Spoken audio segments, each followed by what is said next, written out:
सीतापुर नाम के एक गांव में लोग बहुत हंसी खुशी रहा करते थे। उस गांव में एक बहुत गरीब परिवार रहता था। उस परिवार में मोहन, उसकी बीवी लता और उनका 8 साल का बेटा चीकू रहते थे। मोहन को पीने की बहुत बुरी आदत थी। वो सुबह शाम बस शराब पीता और जुआ खेलता रहता था। मोहन की एक छोटी सी किराने की दुकान थी। मोहन कभी भी उस दुकान को ठीक तरीके से नहीं चलाता था और जितना भी थोड़ा बहुत उस दुकान से कमाता था वो सारी कमाई शराब पीने और जुआ खेलने में उड़ा देता था। वो रोज शराब पीकर लता को मारता था और उसे घर चलाने के लिए कोई पैसे नहीं देता था। एक रात लता और चीकू भूखे बैठे थे क्योंकि घर में खाने के लिए कुछ नहीं था। वो देर तक मोहन का इंतजार करते रहे। अचानक दरवाजे पर खटखटाने की आवाज आती है। माँ, लगता है पापा आ गए। वो जरूर हमारे लिए कुछ खाने को लाए होंगे। हाँ बेटा, अब हम सब मिलकर पेट भरकर खाना खाएंगे।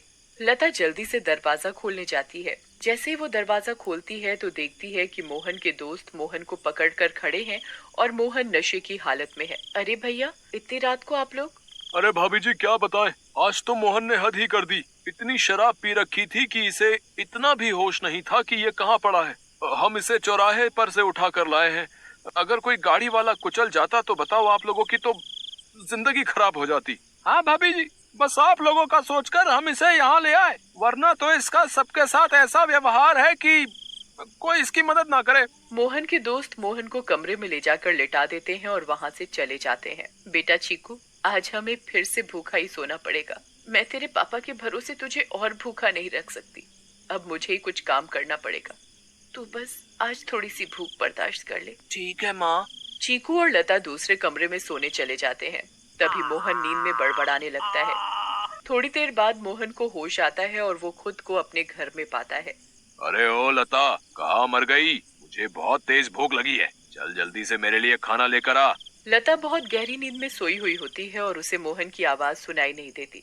मोहन 4-5 बार आवाज देता है पर लता नहीं उठती। मोहन गुस्से से लाल हो जाता है और कमरे में रखे एक मोटे से डंडे को उठाता है और दूसरे कमरे में जाता है जहां लता और चीकू सो रहे होते हैं। वो डंडे से लता को बुरी तरह पीटने लगता है। लता अचानक नींद से उठ खड़ी होती है। बचाओ बचाओ, मुझे मत मारो। मैंने क्या किया? मेरी क्या गलती है जो आप मुझे ऐसे बुरी तरह मार रहे हो? मैं आधे घंटे से आवाज दे रहा हूँ कि मुझे खाना दे दे और तू यहाँ घोड़े बेचकर सो रही है, हैं? ऊपर से मेरे साथ जुबान लड़ा रही है। मोहन लता को बहुत मारता है। आवाज सुनकर चीकू भी नींद से उठ जाता है। वो अपनी माँ को बचाने की बहुत कोशिश करता है पर मोहन किसी की नहीं सुनता और लता को बहुत मारता है। अगली सुबह जब लता उठती है तो उसे बाहर कुछ शोर सुनाई देता है। वो बाहर जाकर देखती है तो लोगों की भीड़ लगी होती है। लता पास जाती है और पूछती है, क्या हुआ रजनी भाभी? अरे तुम्हें नहीं पता क्या? क्या नहीं पता, बताओ क्या हुआ? यही कि चंपा के पति को कल रात एक चुड़ैल उठाकर ले गई। क्या? ये कैसी बातें कर रही हो भाभी आप? चुड़ैल वुड़ैल कुछ नहीं होता। आप भी किसी की बातों पर यकीन कर रहे हो। यकीन कैसे ना हो बहन, मैंने खुद अपनी आंखों से उस भयानक चुड़ैल को देखा है। उसके लंबे बाल, लंबे लंबे नाखून और दांत, उसकी लाल आंखें और डरावना चेहरा मैं कभी नहीं भूल सकती।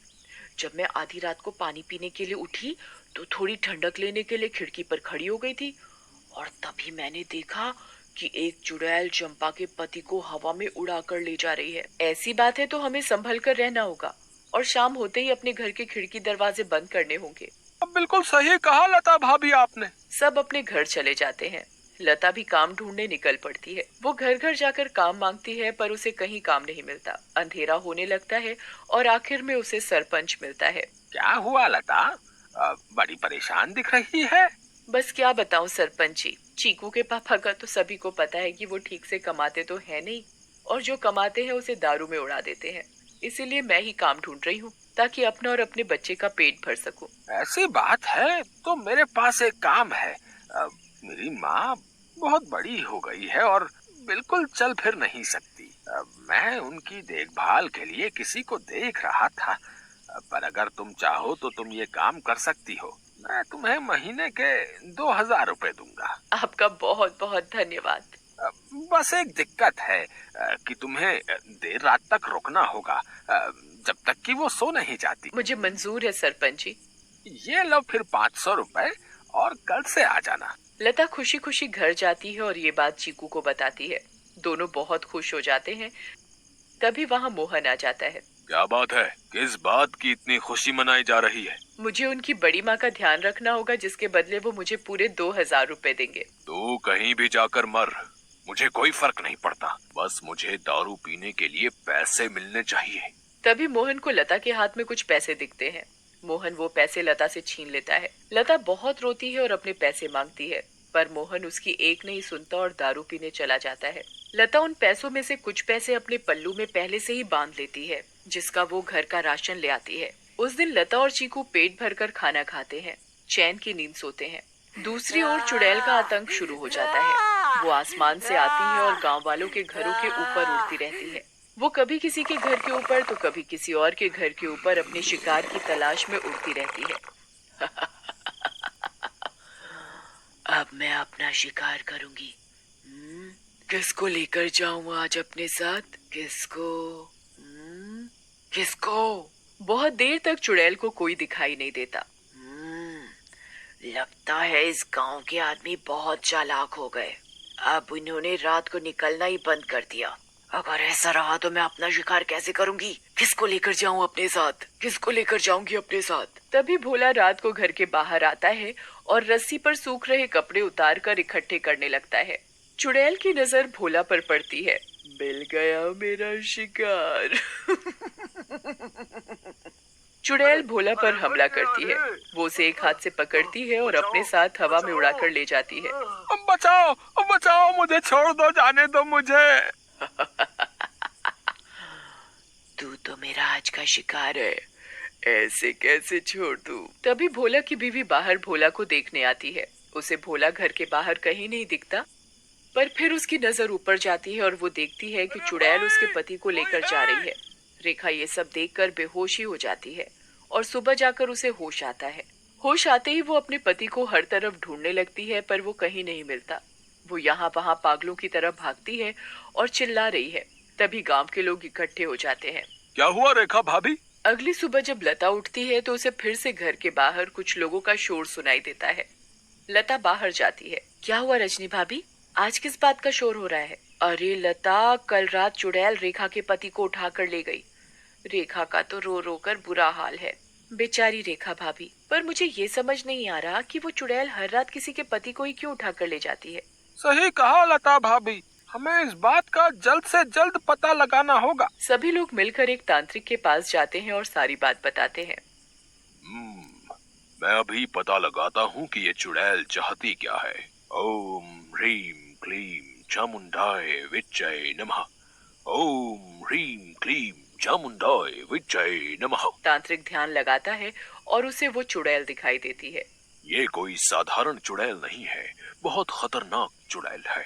इसे कब्जे में करना या खत्म करना मेरे बस की बात नहीं। पर हाँ, एक बात मुझे पता चली है कि ये बस आदमियों को ही नुकसान पहुंचाती है। इससे औरतों या बच्चों को कोई खतरा नहीं, और इसकी शक्तियां रात को ही काम करती हैं। दिन में ये हम लोगों की तरह एक मामूली इंसान जैसी बन जाती है। बस मैं अपनी तांत्रिक विद्या से इतना ही पता लगा पाया हूँ। सब लोग अपने अपने घर चलने लगते हैं। तभी लता बोलती है, मेरे पास एक सुझाव है, अगर वो काम कर जाए तो।